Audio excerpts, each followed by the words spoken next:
जय जगन्नाथ जय गुरु।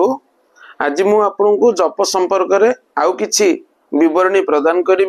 जहाँ श्री श्री ठाकुर निगमानंद परमहंसंकर स्वहस्तलिखित तांत्रिक गुरु पुस्तक जपर निर्णय स्थान निर्णय और जपर नियम ता देहरे को जगार आम जप करिपरिबा ताको संक्षिप्त रे आलोचना करिबा। देखंतु ततोपि द्विगुणं प्रोक्तं शैलपुत्रादि जोनिषु तत शतगुणं प्रोक्तं कामाख्या जोनि मंडले कामाख्यायं महाजनौ पूजां च कृतवान् सुकृत सचह लभते कामान परत्र शिव रूप दुख कुलार्णव तंत्र शास्त्र आसी जार उद्देश्य मते संक्षिप्त कहूँ कि जेते प्रकार जप अच्छी सबुठु वाराणसी रे जप कले संपूर्ण फल मिले तार द्विगुण फल पुरुषोत्तम क्षेत्र में मिले जहाँकि आमर पुरी धाम बेली कहुई तार चारिगुण फल जल्लिस निकट में तार द्विगुण फल सिद्धेश्वरी जोनि रे किंतु सबुठु अधिका बा संपूर्ण फल मिली थे कोठी ना कामाख्या पीठ रे। जदि कामाख्या पीठ रे जदि जने जप करिवार सुविधा पाउचंती ताहले से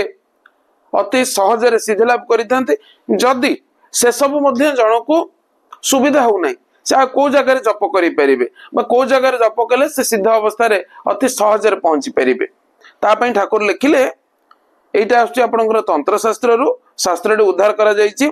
गोशालायां गोरर्गे देवागारे च कानने पुण्य क्षेत्रे तथा ध्याने नदी तीरे च मंत्रवत धात्रे बिल्व समीपे च पर्वताग्रे गृहासु च गंगायास्तु तटे बापि कोटि कोटिंग भवेत गुणं कोटि कोटि गुणं भवेत। तार अर्थ गोशाला रे जदि जप करे अर्थात गोरु जोठी रहंती सेही जगह रे जप करे बहुत भल। तापरे गुरु गृह बा गुरुंकर आसन जोठी रखि हमें पूजा करूछु बा गुरु जो घरे रहउचंती सेही घरे बसी जप करबा अति उच्च कोटि होइताय बा 7 गुण अधिका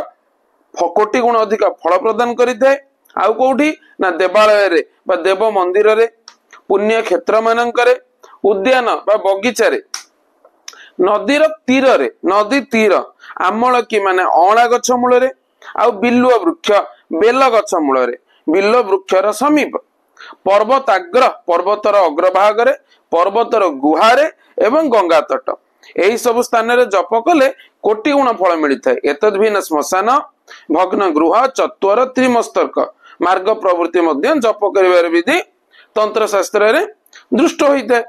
तेणु किछि नहले प्रत्येकंकर घरे गुरुंकर आसन थाई पारे बा देव मंदिर समस्त भी सहज आउ बेल गछ अणा गछ मध्य बेल गछ तो प्राय मिली जाउची जदि सेई सब जगह रे हमको जप करिवार सुविधा मिलुची ताले सेठी कोटि गुण फल लाभ होइते।